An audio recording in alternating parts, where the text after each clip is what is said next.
Hola, soy yo Vicky otra vez. Y en el video de hoy estamos en el Break the Language Barrier Level 3, página 63. Vamos a mirar Practice of Personal Pronouns. Sorry, that's my phone ringing. Dios. Sorry. So practice of personal pronouns.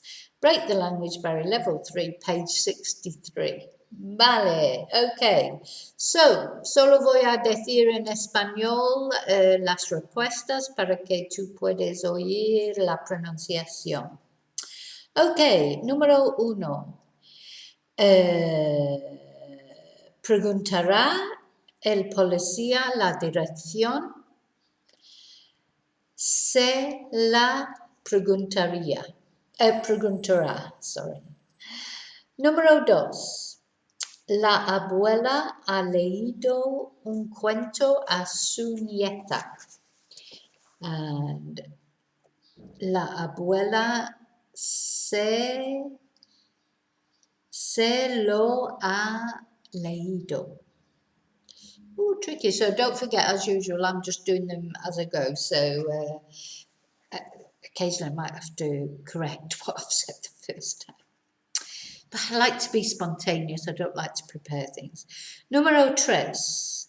La madre ponía el abrigo en su hijo. La madre se lo ponía. Número 4. El vendedor había envuelto el libro para nosotros. El vendedor nos lo había envuelto. Número 5. Hice una pregunta a la profesora. Se la hizo. No, sorry. Se la hice. Número 6. And you can also use preguntar there, because preguntar is to ask a question all in it. So you could also say, pregunto a la profesora, se la pregunto. Vale, número 6. Siempre compraban flores para su madre.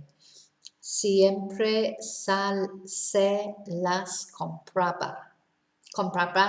Sorry, they. Número 7. Recomendamos este hotel para vosotros. Os lo recomendamos. Número 8.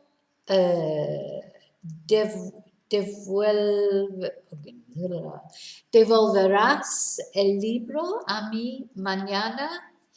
Me lo devolverás mañana. Vale. I was trying to put a diphthong in the future tense there, which if you've got this far with my course, you'll know that diphthongs are only in the present tense, not in the future tense. Vale, ¿qué tal? Bien? Hope you've done okay with it. I hope you found that it's only a little short video, just really for the pronunciation. As always, if you've got anything different and it's not explained in the back of the book and I've said it a different way and you're just not sure, please contact me and ask. You might be asking the question that somebody else wants to know, and I may have said something wrong, because I do occasionally say things wrong. Vale, ok, so te veo muy pronto en el próximo video y hasta entonces, como siempre, que tu Dios vaya contigo.